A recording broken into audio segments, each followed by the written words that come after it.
एकीकडे दोन्ही ठाकरे बंधू एकत्र येण्याच्या चर्चा सुरू असतानाच मुंबईतील दादरमध्ये लावण्यात आलेल्या बॅनरमुळे ठाकरे बंधू एकत्र येण्याच्या चर्चांना पुन्हा एकदा उधाण आले। आदित्य ठाकरे आणि राज ठाकरे यांचे एकाच बॅनरवर फोटो छापण्यात आले। ठाकरे काका पुतण्याला एकाच बॅनरच्या माध्यमातून वाढदिवसाच्या शुभेच्छा देण्यात आल्या। ठाण्यात शिवसेना उद्धव बाळासाहेब ठाकरे पक्षाच्या बॅनर नंतर कळव्यात भाजपकडून बॅनरबाजी करण्यात आली।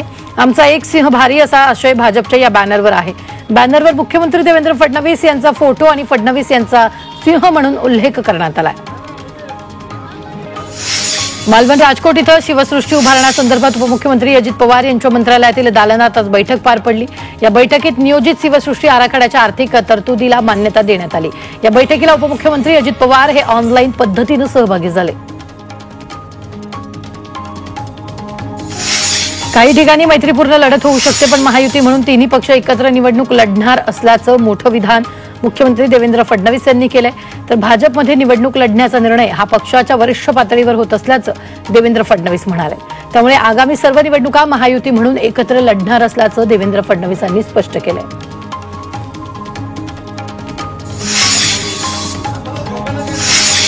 राज्यात मनसे आणि शिवसेना उद्धव बाळासाहेब ठाकरे पक्षाच्या युतीच्या चर्चा सुरू झाल्यात। डोंबिवली मनसेचे शहराध्यक्ष राहुल कामत यांनी शिवसेना उद्धव बाळासाहेब ठाकरे पक्षाचे शहर प्रमुख प्रकाश तेलगोटे यांची भेट घेतली। ठाकरेंचे जिल्हा प्रमुख दीपेश म्हात्रे यांच्या कार्यालयात ही भेट घेतली। मात्र असं असलं तरी युतीबाबत पक्षश्रेष्ठी निर्णय घेतील असं दोन्ही पक्षाच्या पदाधिकाऱ्यांनी म्हटलंय। सरकारनं एक देश एक निवडणूक या महत्त्वाकांक्षी योजनेची तयारी सुरू केली असली तरीही सारी प्रक्रिया पार पडून हा बदल प्रत्यक्ष अंमलात येण्यासाठी 2034 सालापर्यंत वाट पाहावी लागणार असल्याचं समोर येत आहे। एक देश एक निवडणूक घेण्यासाठी सरकारला घटना दुरुस्ती करावी लागणार आहे। तर 2029 नंतर ज्या राज्यांमध्ये विधानसभा निवडणुका होतील त्यांचा कार्यकाळ कमी करावा लागणार आहे असं मत संयुक्त संसदीय समितीचे प्रमुख पी चौधरी यांनी व्यक्त केलं आहे। नवी मुंबईच्या नेरूळमध्ये खासदार नरेश म्हस्केंचा जाहीर नागरिक सत्कार करण्यात आला। म्हस्केंना पहिल्याच वर्षी संसदरत्न पुरस्कार मिळाल्यानं या सत्काराचं आयोजन करण्यात आलं। यावेळी म्हस्के यांना चांदीची गदा भेट म्हणून देण्यात आली। ठाण्यात शिवसेना उद्धव बाळासाहेब ठाकरे पक्षानं मत्स्य आणि बंदरे मंत्री नितेश राणेंना बॅनरमधून डिवचले।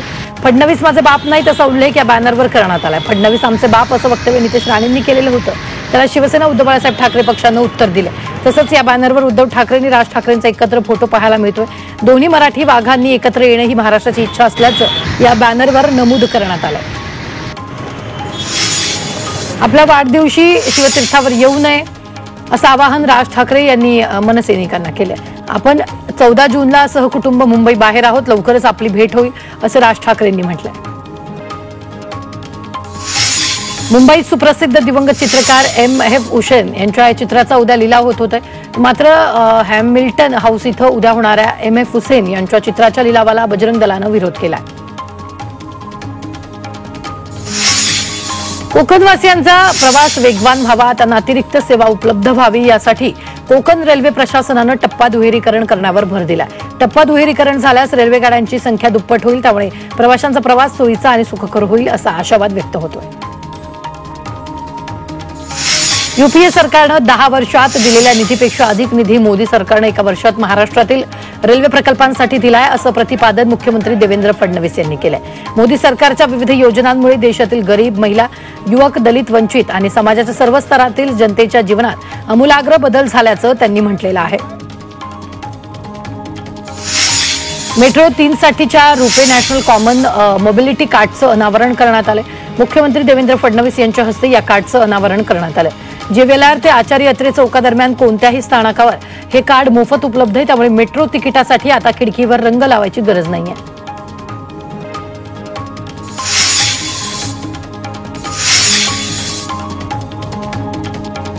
कोल्हापूर ते मुंबई नवी वंदे भारत रेल्वे लवकरच धावणार आहे।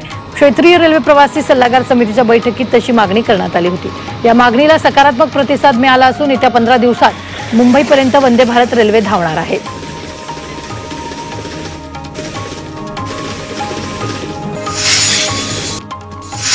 धारावी पुनर्विकास प्रकल्पाअंतर्गत माहीम येथील रेल्वेच्या जमिनीवर रेल्वे कर्मचाऱ्यांसाठी सेवानिवास स्थान बांधण्याचं काम सुरू आहे। या ठिकाणी आता पात्र धारावीकरांच्या पुनर्वसनासाठी 10,000 घरांच्या बांधकामाला सुरुवात करण्यात आली आहे। 30 मजली पुनर्वसित इमारतींमध्ये 10,000 घरं असणार असून या घरांचं काम 3 वर्षात पूर्ण करण्याचं धारावी पुनर्विकास प्रकल्पाचं नियोजन आहे। मुंबई उच्च न्यायालयाच्या कामकाजाचंही लवकरच लाईव्ह स्ट्रीमिंग होणार आहे। उच्च न्यायालयाचे मुख्य न्यायमूर्ती आलोक आराधे यांनी याबाबतचे संकेत दिले। सेवा ज्येष्ठतेनुसार क्रमवारीतील पहिल्या 5 न्यायमूर्तींच्या अध्यक्षतेखालील खंडपीठाच्या कामकाजाचं थेट प्रक्षेपण सुरुवातीला होणार असल्याचं मुख्य न्यायमूर्तींनी स्पष्ट केलंय। तंत्रज्ञानाच्या युगात इंटरनेट समाजात फूट पाडते, इंटरनेटमुळे सामाजिक भेदभावाची दरी आणखी रुंदावते अशा शब्दात सरन्यायाधीश भूषण गवई यांनी इंटरनेटच्या वाढत्या वापराबाबत गंभीर चिंता व्यक्त केली आहे। दरम्यान स्वयंचलित उपकरणांवर आंधळा विश्वास ठेवून चालणार नाही असंही ते म्हणालेले आहेत। ग्रामीण भागातील अनुसूचित जाती आणि जमातीच्या प्रत्येक कुटुंबाला यंदा घर देणार असल्याचं मुख्यमंत्री देवेंद्र फडणवीसांनी स्पष्ट केलंय। सामाजिक न्याय विभागाच्या पुरस्कार वितरण सोहळ्यात फडणवीसांनी हे स्पष्ट केलं। भारताची लोकसंख्या 2025 मध्ये 1.46 अब्जावर पोहोचण्याचा अंदाज वर्तवण्यात आलाय। UNFPA जनसंख्याकी अहवालामध्ये हा अंदाज आहे। या अंदाजानुसार देशातील एकूण प्रजनन दर मात्र स्थिर दरापेक्षा कमी झालाय। पुढील 3 ते 4 महिन्यात बदलापूर नगरपालिकेची निवडणूक जाहीर होण्याची शक्यता आहे। बदलापूर नगरपालिकेच्या प्रभाग रचनेसंदर्भातील आदेश नागरिकाला प्राप्त झालेत, त्यामुळे विद्यमान नगरसेवकांसह इच्छुकांची धाकधूक वाढली आहे। दुसरीकडे 2022 सालीच नवीन प्रभाग रचना जाहीर करण्यात आली होती, त्यामुळे हीच प्रभाग रचना कायम राहणार आहे। UPSCच्या पूर्वपरीक्षेसाठी विनामूल्य प्रशिक्षण देण्यात येईल आणि या प्रशिक्षणासाठी पात्र उमेदवारांची निवड करण्यात येईल। तसंच CET परीक्षेचं 27 जुलै रोजी आयोजन करण्यात आलंय, त्यासाठी उमेदवारांना 26 जून पर्यंत अर्ज करता येणार आहे। येत्या 16 जून पासून महाराष्ट्र राज्य बोर्डाचं शाळाचे नवीन शैक्षणिक वर्ष सुरू होणार आहे। महाराष्ट्रातील विदर्भ विभागातील नागपूर, अमरावती, चंद्रपूर, अकोला, वर्धा, बुलढाणा, यवतमाळ, भंडारा, गोंदिया, वाशिम आणि गडचिरोली हे 11 जिल्हे वगळता राज्यातील 25 जिल्ह्यांमधील शाळा 16 जून पासून सुरू होतील। तसंच विदर्भातील जिल्ह्यांमधील शाळा 23 जून पासून सुरू होणार आहे। कल्याणमधील दुर्गाडी किल्ल्याच्या दुरुस्तीच्या कामादरम्यान किल्ल्याच्या संरक्षक भिंतीसह तटबंदीचा काही भाग ढासळलाय, त्यामुळे आमदार विश्वनाथ भोईर यांनी संबंधित ठेकेदारावर कारवाई करण्याची मागणी केली। मात्र प्रशासनानं अद्याप या प्रकरणी कोणतीही कारवाई न केल्यानं नागरिकांनी संताप व्यक्त केला। बदलत्या तंत्रज्ञानामुळे केबल कनेक्शनला मोठा फटका बसलाय। तंत्रज्ञानामुळे मनोरंजनाची अनेक नवनवीन माध्यमं आल्यानं गेल्या 7 वर्षात 4 कोटी केबल कनेक्शन कमी झाले, त्यामुळे केबल व्यवसाय आर्थिक संकटात सापडलाय। तर या क्षेत्रात काम करणाऱ्या 5,77,000 नागरिकांचा रोजगार बुडालाय। कल्याण बदलापूर रोडवरील सुझुकी गाड्यांच्या शोरूमला भीषण आग लागली। रात्री 3 वाजेच्या सुमारास ही भीषण आग लागली। अग्निशमन दलानं 5 बंबाद्वारे सकाळी 5:30 वाजेपर्यंत ही आग विझवली। तर या घटनेत कुठलीही जीवितहानी झाली नाही। या शोरूम मधील 100 पेक्षा जास्त नवीन गाड्या जळून खाक झाल्या। 14 जून नंतर महाराष्ट्रात पावसाचं पुनरागमन होण्याची शक्यता हवामान विभागानं वर्तवली आहे। तर गेल्या 2 आठवड्यांपासून मान्सूनचा प्रवास रखडला होता, त्यामुळे राज्यात उकाडा जाणवतोय। 14 जून पर्यंत राज्यात सर्वाधिक पाऊस अपेक्षित नाही, मात्र काही ठिकाणी दुपारनंतर मेघगर्जनेसह पाऊस पडण्याची शक्यता हवामान विभागानं वर्तवली आहे। मुंबईला पाणी पुरवठा करणाऱ्या धरणातील एकूण पाणी साठा 10% आल्यामुळे येत्या 2 दिवसात राखीव साठ्यातून मुंबईची तहान भागवण्याचा निर्णय महापालिकेनं घेतला। मुंबईचा पाणी साठा 10% खाली आल्यास भातसा आणि अप्पर वैतरणातील राखीव पाणी साठा वापरण्याची परवानगी राज्य सरकारनं दिली आहे। त्यानुसार उध्व वैतरणा धरणातून 68,000 दशलक्ष लिटर तर भातसा धरणातून 1,13,000 दशलक्ष लिटर राखीव पाणी साठा मुंबईला उपलब्ध होणार आहे। सरकार एसीच्या तापमानाबाबत एक नवीन नियम आणणार आहे। यानंतर नवीन एसीचं तापमान एका मर्यादेपेक्षा कमी किंवा जास्त राहणार नाही। एसीचं तापमान 20 अंश ते 28 अंशाच्या दरम्यान निश्चित केलं जाईल। केंद्रीय ऊर्जा मंत्री मनोहर लाल खट्टर यांनी म्हटलंय की सरकार देशभरात एसीसाठी नवीन तापमान रेंज लागू करण्याची योजना आखत आहे।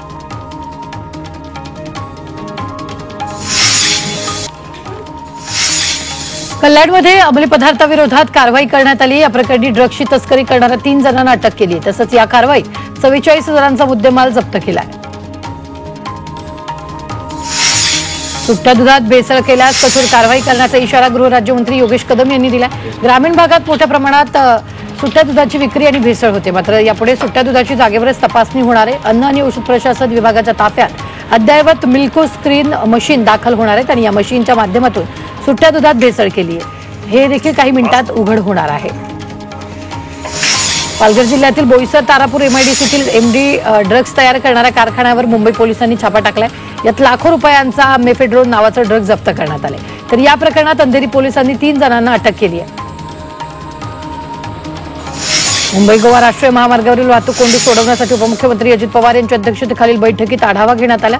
मुंबई गोवा राष्ट्रीय महामार्गावर वाहतूक कोंडीसाठी सोडवण्यासाठी पर्यायी मार्गाचं रुंदीकरण दुरुस्ती करून तातडीची उपाययोजना करण्यात येणार आहे।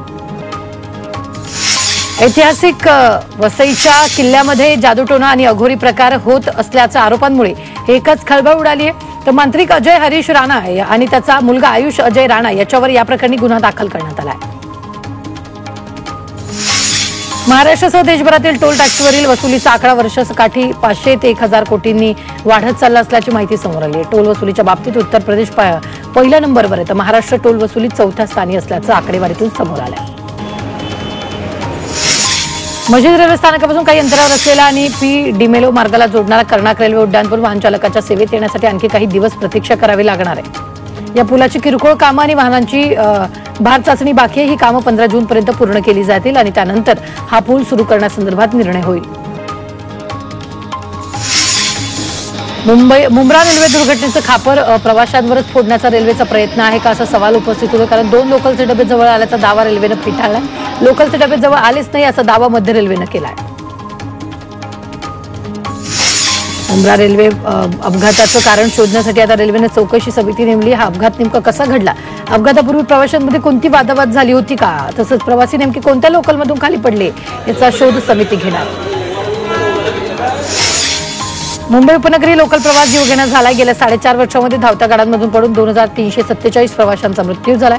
उपनगरीय गाड्यांमधून प्रवास करताना दररोज प्रवाशांचा मृत्यू होतोय, तर अनेक प्रवासी जखमी होत आहेत। मुंबईत मंत्रालयाबाहेर बच्चू कडू समर्थकांनी आंदोलन केले। बच्चू कडू यांच्या मागणीसाठी हे आंदोलन करण्यात आले। मंत्रालयाच्या गार्डन गेटवर झालेल्या आंदोलनात अनेक दिव्यांग बांधवांनी सहभाग घेतलाय। नवी मुंबईच्या मनपा मुख्यालयावर शिरवणे आणि जुईनगरच्या नागरिकांनी मोर्चा काढलाय। विकास आराखड्यात मैदानासाठी आरक्षण नसताना देखील मनपानं आरक्षण रद्द केले। पुन्हा मैदानाचं आरक्षण लागू करावं या मागणीसाठी नागरिकांनी मोर्चा काढलाय। चेंबूरच्या खारदेव नगर परिसरातील सार्वजनिक शौचालयाची दुरवस्था झाली। याबाबत अनेक तक्रारी करूनही पालिका त्याकडे दुर्लक्ष करते।